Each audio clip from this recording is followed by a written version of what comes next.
Donc bonjour, dans cette vidéo on va calculer B.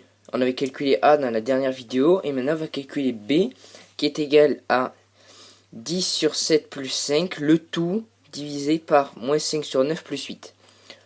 Donc déjà avant de commencer, là faut faire attention, là j'ai fait une erreur. Le égal ici il doit être au niveau du grand trait de la fraction. Ça permet de repérer justement dans ce cas s'il y en a plusieurs fractions que l'on divise entre elles. Donc tout d'abord pour calculer B, on va mettre le numérateur et le dénominateur sous la forme d'une seule fraction. Donc on va d'abord calculer ces additions et après on va diviser. Donc c'est parti. Donc calcul B. Donc 5, on va le mettre sous...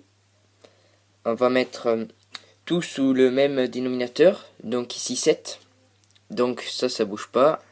10 sur 7. 10 sur 7.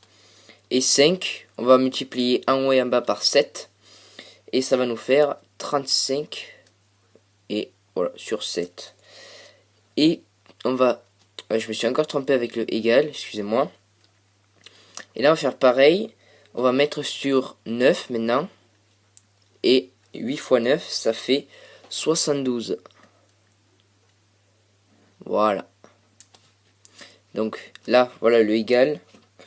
Donc 10 plus 35, ça fait 45 sur 7. Le tout divisé par moins 5 plus 72, 67 sur 9.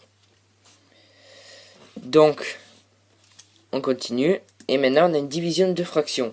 On sait que quand on divise deux fractions, on va multiplier. En fait, ça revient à multiplier les deux fractions, à multiplier cette fraction et l'inverse de cette fraction. L'inverse de cette fraction, c'est 9 sur 67. En fait, vous inversez le numérateur et le dénominateur. Donc du coup, ça fait 45 fois 7 multiplié par 9 sur 67. Donc, on a B, hop, qui est égal donc 45 fois 9. On sait que quand on multiplie numérateur ensemble et dénominateur ensemble.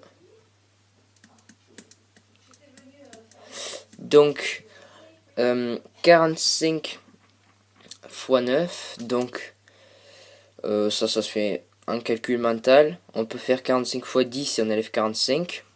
Donc ça fait 405. Et 7 fois 67, c'est un peu plus compliqué. On peut faire pareil, on peut multiplier par 10. Mais là, on va enlever 3 fois 67. Donc ça ferait 670 moins 3 fois 67. Qui est égal à 134.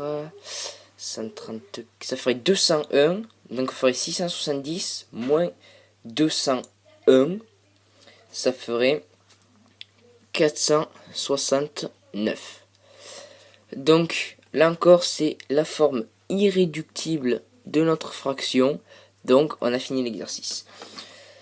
Donc j'espère que j'ai bien expliqué cet exercice. Il y aura une troisième partie avec un calcul d'une autre fraction qui sera du même niveau. Normalement, troisième, les calculs ne seront pas plus durs.